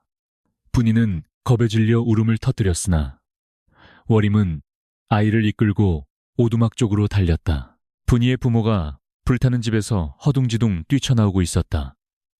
워림은 그들에게 달려가 소리쳤다. 어서 아이를 데리고 뒷산으로 뛰십시오. 놈들이 노리는 건 이 아이입니다. 소장농 부부는 영문을 몰라 당황했으나 워림의 기백에 눌려 고개를 끄덕였다. 왈패들이 몽둥이를 휘두르며 사람들을 몰아세우고 있었다. 그들의 눈은 이리저리 굴러가며 누군가를 찾고 있었다. 분명 분이를 찾는 것이었다. 워림은 분이를 부모의 품에 떠밀며 자신의 주머니에 있던 전 재산을 털어 그들의 손에 쥐어주었다. 이 돈을 가지고 멀리, 아주 멀리 도망가서 숨어 사십시오. 때가 되면 제가 찾으러 가겠습니다. 그때까지 부디 살아남으셔야 합니다. 분이의 어미는 울면서 워림의 손을 잡았다. 고맙습니다. 은혜는 죽어서도 잊지 않겠습니다. 그들은 분이를 업고 어둠이 깔린 뒷산 오솔길을 향해 내달렸다. 불길이 솟구쳐 오르는 마을을 뒤로 한 채 진실의 증거를 품은 아이가 어둠 속으로 사라지고 있었다. 워림은 그 뒷모습을 끝까지 지켜보며 가슴을 쓸어내렸다. 버선발로 뛰어가는 아이. 그 발바닥 밑에 감춰진 붉은 달이 무사히 이 지옥을 빠져나가기를 간절히 기도했다. 워림은 도망치지 않고 자리에 남았다. 그녀는 혼란스러운 틈을 타 왈패들의 눈을 피해 마을 입구의 큰 나무 뒤로 몸을 숨겼다. 판서댁에서 파견된 감시자가 있는지 확인해야 했다. 아니나 다를까 불타는 마을을 내려다보는 언덕 위에 유모가 서 있었다. 그녀의 얼굴은 불빛에 비쳐 기괴하게 일그러져 있었다. 마치 지옥의 불길을 감상하는 악귀와도 같았다. 유모는 모든 것이 다 죄가 되기를, 그리하여 자신의 죄악도 함께 사라지기를 바라고 있었다. 그러나 유모는 몰랐다. 잿더미 속에서도 진실은 살아남았다는 것을. 붉은 화염은 오두막을 태웠지만 그 속에 숨겨져 있던 보석은 이미 안전한 곳으로 옮겨졌다. 워림은 유모를 노려보며 속으로 다짐했다. 네가 지른 이불이 언젠가 너를 태우는 업화가 되어 돌아갈 것이다. 마을은 붉게 타오르고 있었지만 워림의 눈동자는 그보다 더 뜨겁게 타오르고 있었다. 날이 밝아오자 마을은 검은 잿더미로 변해 있었다. 판서댁에서는 소장농들이 빚을 갚지 못해 야반도주하다 불을 낸 것이라고 관아에 거짓 보고를 올렸다. 마을 사람들은 뿔뿔이 흩어졌고 분이 내 가족의 행방은 묘연해졌다. 유모는 아이가 불에 타 죽었거나 산짐승의 밥이 되었으리라 짐작하며 안도했다.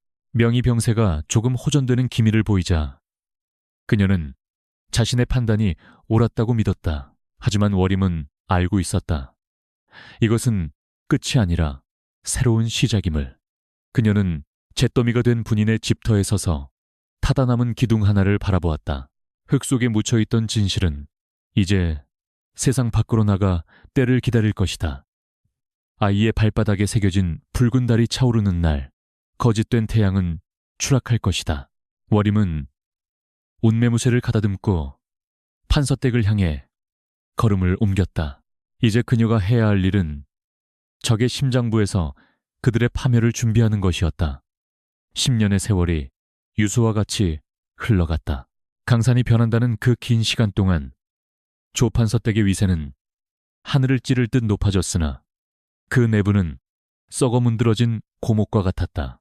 15살이 된 명희는 포악하고 음탕한 성정으로 자라났다.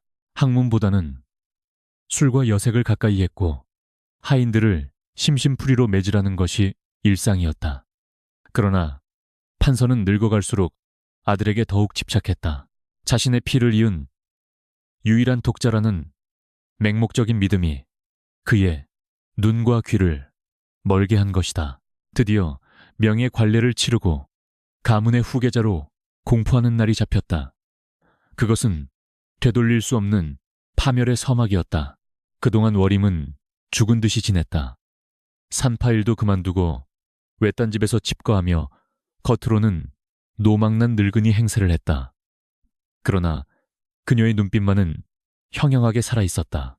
그녀는 인편을 통해 깊은 산속 암자에 숨어 사는 분이 내 가족과 은밀히 소식을 주고받고 있었다. 분이는 산과 들을 벗삼아 맑고 강인한 처녀로 성장했다는 소식이었다. 워림은 때가 되었음을 직감했다.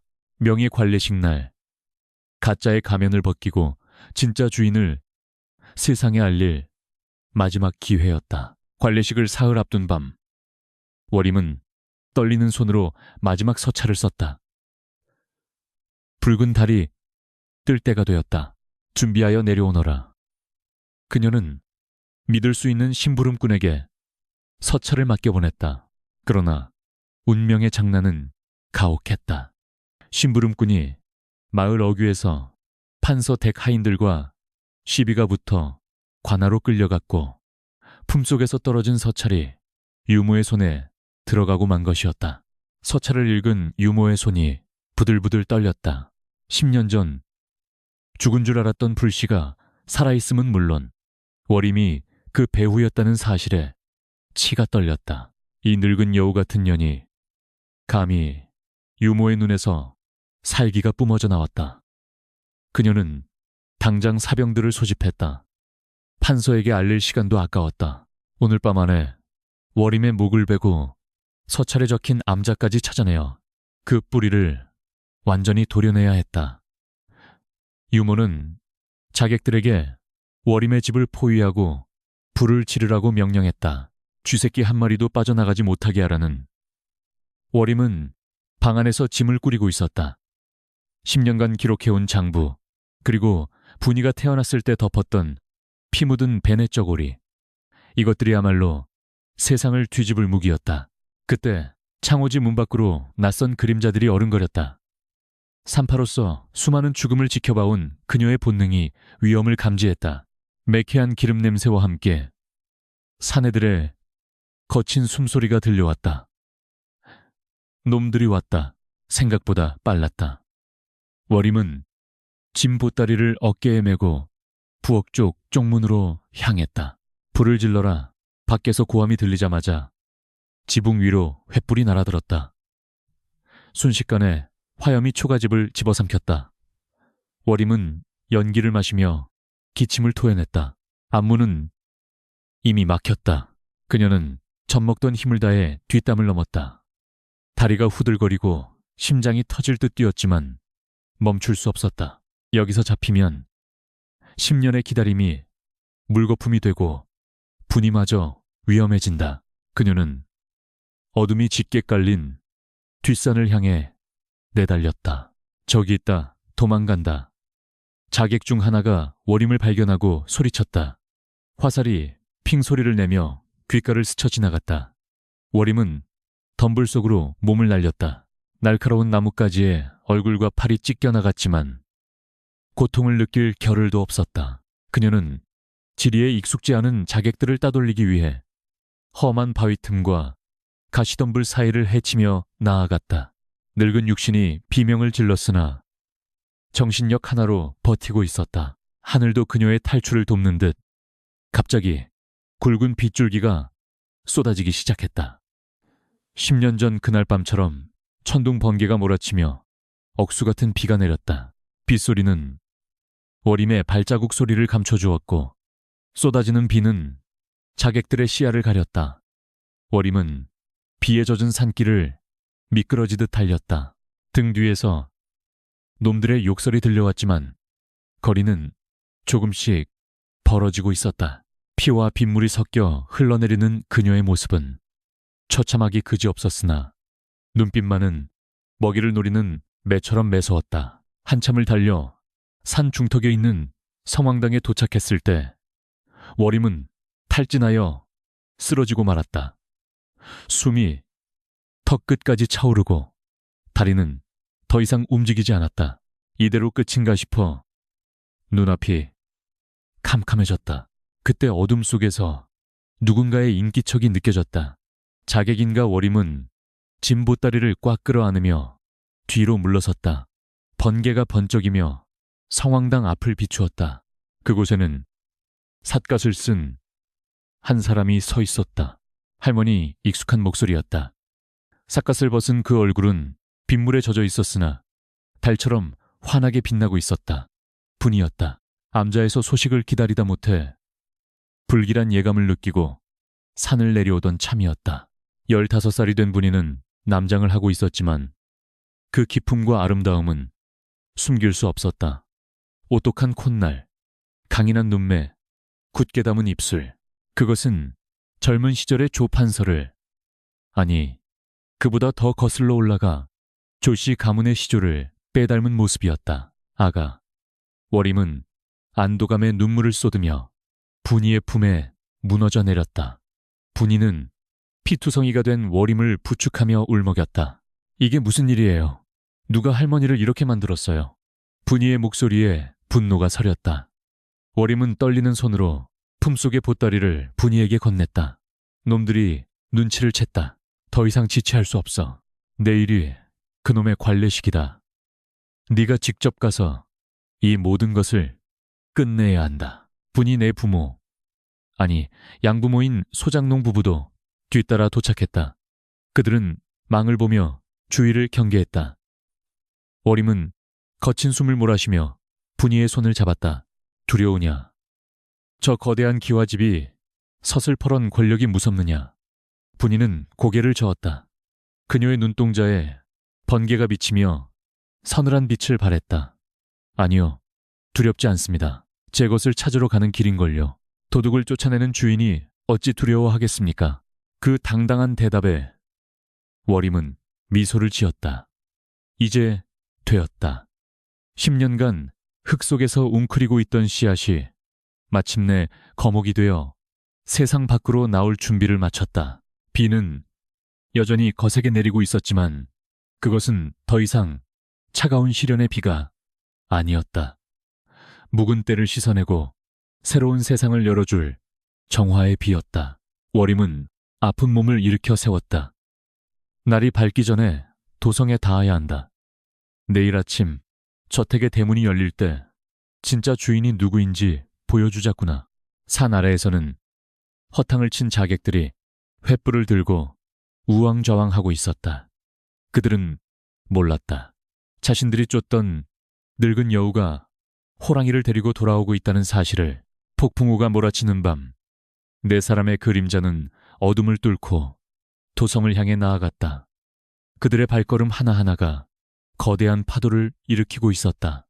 다음날 아침, 비는 씻은 듯이 그치고 맑은 해가 떠올랐다. 판서댁은 관례식 준비로 분주했다. 대문 앞에는 축하객들의 가마가 줄을 이었고 집안은 잔치 분위기로 들썩였다. 명희는 화려한 관복을 입고 거울 앞에 섰다. 유모는 만족스러운 표정으로 그의 옷매무새를 만져주었다. 어젯밤 월임을 놓친 것이 마음에 걸렸지만 설마 그 늙은이가 감히 오늘 같은 날 나타나리라고는 생각지 못했다. 이미 승패는 정해졌다고 믿었다. 그러나 그 시각 도성문을 통과하는 한 무리가 있었다. 낡은 갓을 쓰고 도포자락을 휘날리는 미소년, 그리고 그 뒤를 따르는 늙은 노파와 중년 부부. 사람들은 그들의 행색을 보고 혀를 찼으나 미소년의 눈빛에 압도되어 길을 비켜주었다. 그들은 망설임 없이 판서댁을 향해 직진했다. 마치 오랫동안 비워두었던 자신의 집으로 돌아가는 사람처럼. 그 발걸음에는 한치의 망설임도 없었다. 폭풍은 지나갔으나 진짜 태풍은 이제부터 시작이었다. 월임은 저 멀리 보이는 판서댁의 소슬대문을 바라보며 주먹을 꽉 쥐었다. 내 피와 눈물로 쓴 기록을, 그리고 하늘이 감춰둔 증거를 너희 눈앞에 들이밀어 주마. 심장이 북소리처럼 둥둥 울렸다. 이제 결전의 시간이었다. 관례식이 거행되는 사랑채. 앞마당은 숨막히는 긴장감과 엄숙함으로 가득 차 있었다. 조판서 가문의 위세를 증명하듯 구름처럼 몰려든 하객들이 지켜보는 가운데 명희는 화려한 관복을 입고 제단 앞에 무릎을 꿇었다. 판서는 감격에 젖은 눈으로 아들을 바라보며 가문의 수호신인 조상들에게 이 아이를 후계자로 고하는 충문을 낭독하려 했다. 유모와 부인은 회심의 미소를 교환했다. 이제 상투를 틀고 관을 쓰면 모든 것이 끝난다. 10년을 이어온 위태로운 거짓말이 마침내 진실로 둔갑하여 역사에 기록되는 순간이었다. 멈추시오. 그 관은 도둑놈의 머리에 씌울 것이 아닙니다. 천둥 같은 호통 소리가 담장을 넘어 마당을 뒤흔들었다. 정적을 깨는 날카로운 외침에 하객들의 시선이 일제히 대문 쪽으로 쏠렸다. 소슬대문이 활짝 열리며 피 묻은 옷을 입은 월임과 남장을 한 분이, 그리고 소장농 부부가 위풍당당하게 들어섰다. 엉망이 된 몰골이었지만 그들의 기세는 수백 명의 하객을 압도할 만큼 서슬퍼랬다. 판서는 충문을 든 손을 멈추고 미간을 찌푸렸다. 내년은 죽은 줄 알았던 산파가 아니냐. 감히 여기가 어디라고 행패를 부리느냐. 월임은 비틀거리면서도 꼿꼿하게 제단 앞까지 걸어 나왔다. 호위 무사들이 칼을 뽑아들고 앞을 막아섰으나 월임 뒤에 선 분이가 그들을 노려보자 기이하게도 무사들의 발이 얼어붙었다. 분이는 낡은 갓을 벗어던지고 긴 머리카락을 풀어헤쳤다. 드러난 얼굴은 판서의 젊은 시절을 거울로 비춘 듯 소름 끼치게 닮아 있었다. 좌중에서 웅성거리는 소리가 터져나왔다. 판서 역시 분이의 얼굴을 보고 흠칫 놀라 뒷걸음질 쳤다. 대감마님 눈이 있으시면 똑바로 보십시오. 저 제단 앞에 앉아있는 자가 정말 대감의 핏줄입니까? 월임이 절규하듯 외쳤다. 유모가 사색이 되어 소리쳤다. 저 미친 노인네를 당장 끌어내라. 목을 쳐라. 그러나 판서는 손을 들어 유모를 제지했다. 그의 시선은 분이에게서 떨어질 줄 몰랐다. 피가 당기는 본능적인 끌림이 그의 이성을 마비시키고 있었다. 너는 누구냐? 판서의 목소리가 떨렸다. 분이가 한 걸음 앞으로 나섰다. 저는 15년 전 비오는 밤에 이 집에서 태어나 버려진 아이입니다. 어미의 욕심과 유모의 흉계로 핏덩이 때 내쳐져 남의 집 처마 밑에서 목숨을 구걸하며 살아온 진짜 핏줄입니다. 분이의 목소리는 맑고 또렷하여 마당 구석구석까지 울려 퍼졌다. 부인은 비명을 지르며 귀를 막았고 명희는 겁에 질려 어미의 치마폭 뒤로 숨으려 했다. 그 비겁한 모습은 분이의 당당함과 극명한 대조를 이루었다. 거짓말이다.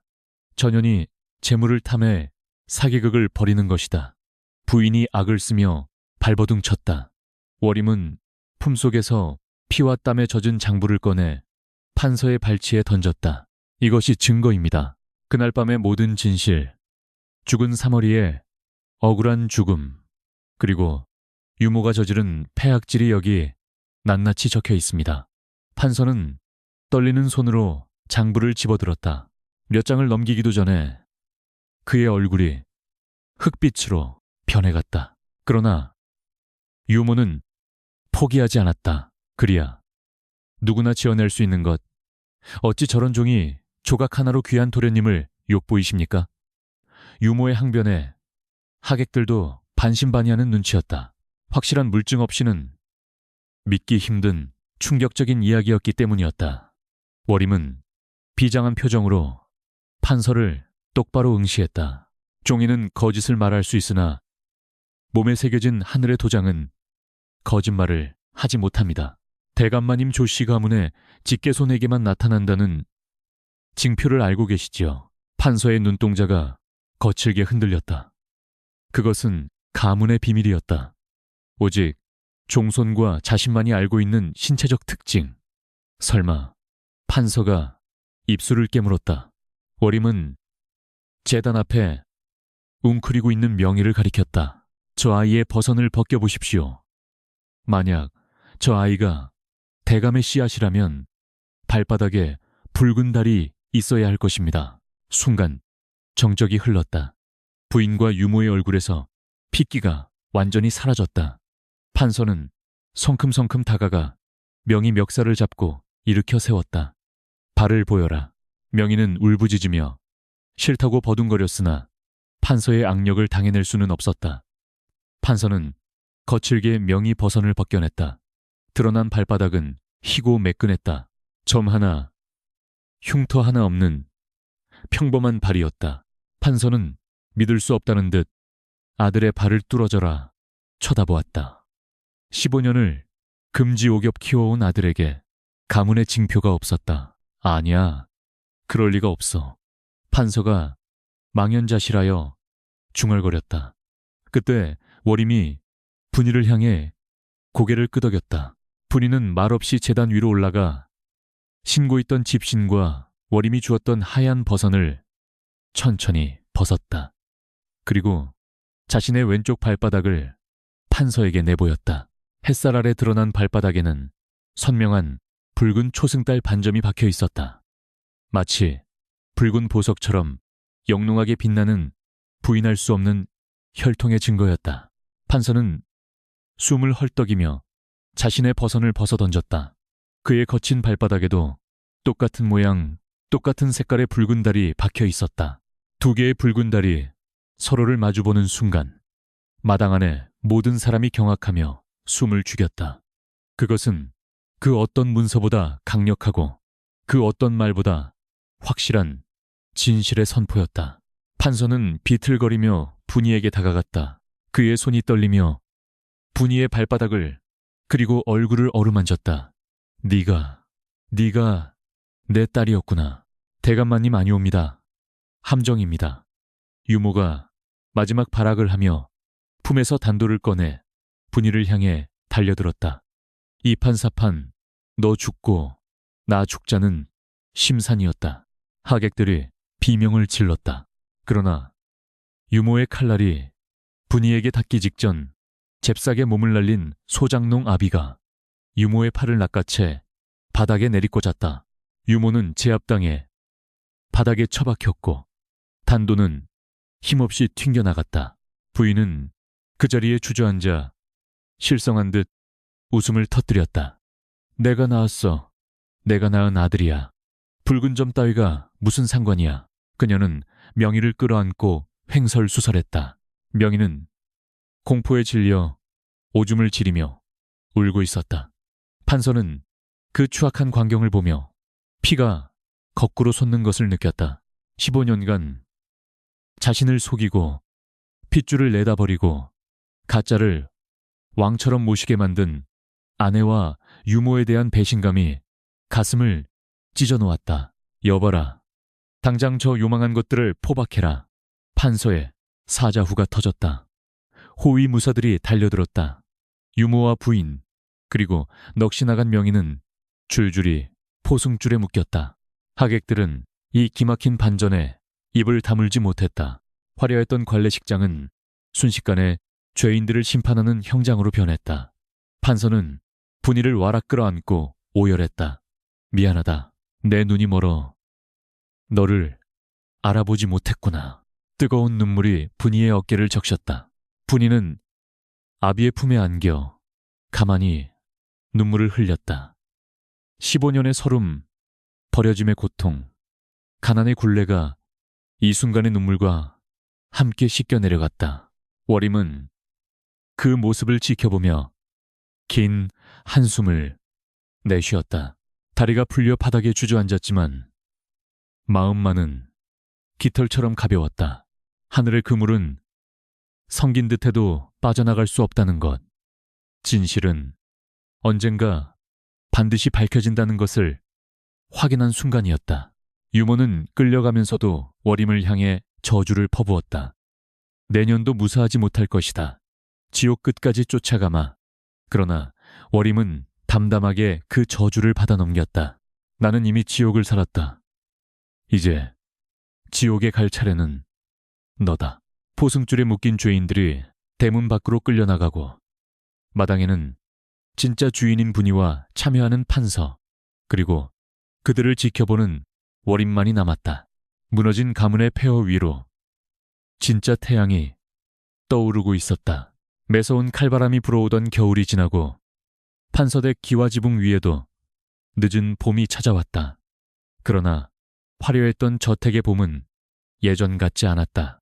담장 안을 가득 메우던 하인들의 분주한 발걸음도 권세가들의 웃음소리도 자취를 감추었다.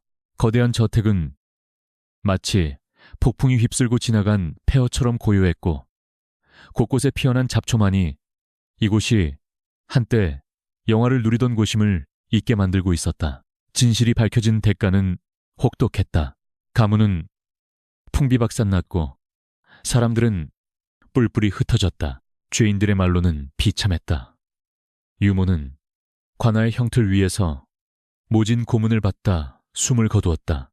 그녀는 죽는 순간까지도 자신의 죄를 뉘우치지 않고 저주를 퍼붓다 혀를 깨물고 죽었다고 전해졌다. 부인은 실성하여 귀양지로 보내졌으나 그곳에서도 가짜 아들을 찾아 헤매다 절벽 아래로 떨어져 생을 마감했다. 명희는 노비로 강등되어 관노로 팔려갔다. 비단옷에 익숙했던 그의 살결은 채찍질에 터져나갔고 평생을 비참한 굴레 속에서 죗값을 치러야 했다. 거짓된 욕망이 쌓아올린 탑은 그렇게 허망하게 무너져 내렸다. 판서는 벼슬을 내놓고 낙향했다. 하룻밤 사이에 10년은 늙어버린 듯 백발이 성성한 노인이 되어버렸다. 그는 하루 종일 사랑채에 틀어박혀 술로 세월을 보냈다. 눈을 감으면 자신의 무지로 인해 고통받았던 딸의 모습과 스스로 내친 가짜 아들의 울음소리가 뒤섞여 들려왔다. 그는 딸을 되찾았으나 딸을 볼 면목이 없었다. 자신의 피가 섞였다는 이유만으로 맹목적인 사랑을 주었던 아들이 가짜였고 짐승보다 못한 취급을 받았던 아이가 진짜였다는 사실은 그의 영혼을 송두리째 파괴했다. 분이 아니 이제는 본래의 이름인 연화를 되찾은 아가씨는 안채의 주인이 되었다. 그녀는 더 이상 누더기를 입지 않았다. 최상급 비단으로 지은 치마 저고리를 입고 거칠어진 손에는 고운 분을 발랐다. 그러나 그녀의 표정은 밝지 않았다. 비단옷은 갑옷처럼 무거웠고 높은 담장은 감옥처럼 답답했다. 그녀는 가끔 화려한 꽃신을 벗고 맨발로 마루를 서성였다. 발바닥의 붉은 달은 여전히 그곳에 있었으나 이제 그것은 생존의 도구가 아니라 지워지지 않는 상처의 증거처럼 느껴졌다. 그녀를 키워준 양부모는 판서가 내어준 밭과 집을 받아 평생 먹고 살 걱정은 없게 되었으나 신분의 차이로 인해 연화와 함께 살 수는 없었다.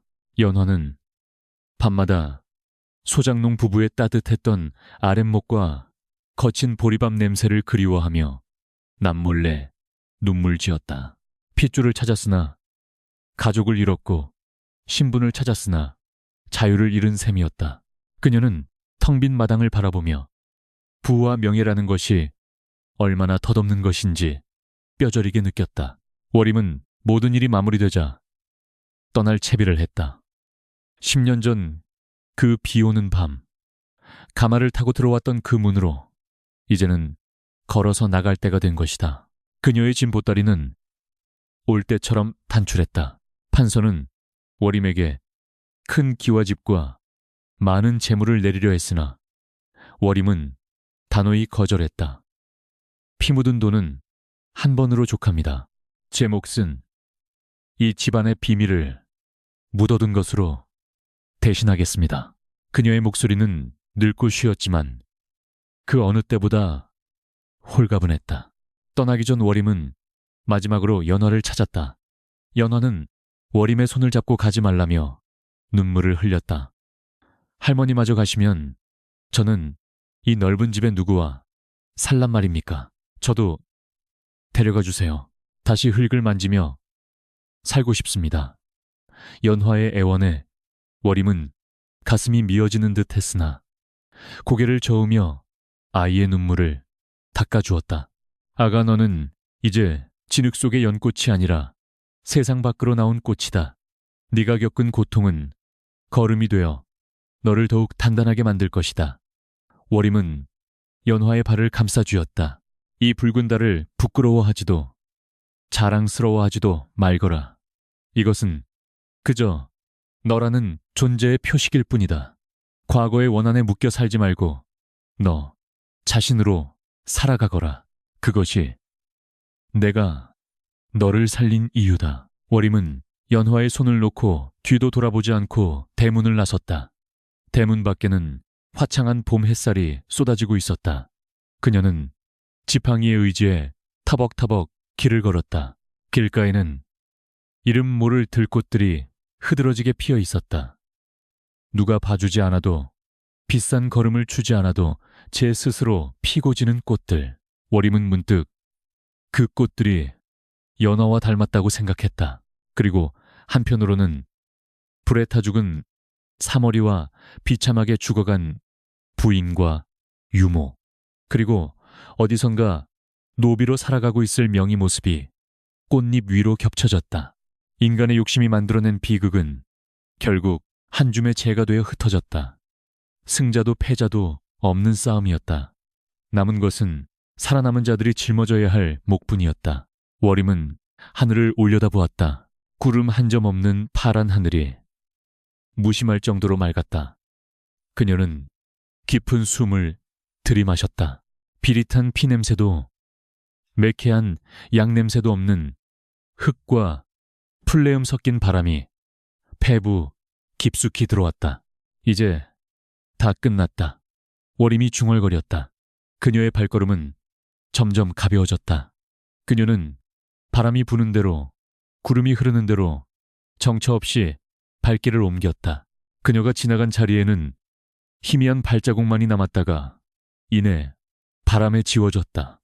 마치 처음부터 아무도 없었던 것처럼 등 뒤로 멀어지는 판서댁의 기와지붕은 석양에 붉게 물들어가고 있었다. 한때는 위세의 상징이었으나 이제는 쓸쓸한 회한만이 감도는 그곳, 그 폐허 위에서도 언젠가는 새로운 싹이 트고 꽃이 필 것이다. 하지만 늙은 산파는 알고 있었다. 흉터는 희미해질지언정 결코 사라지지 않는다는 것을. 이야기는 끝났으나 그들이 남긴 한숨은 오래도록 바람 속에 머물며 사람들의 귓가를 맴돌 것이다. 워림의 모습이 지평선 너머로 완전히 사라졌다. 세상은 다시 고요해졌다. 오직 붉은 달만이 밤이 되면 떠올라 인간사의 덧없음을 비출 뿐이었다.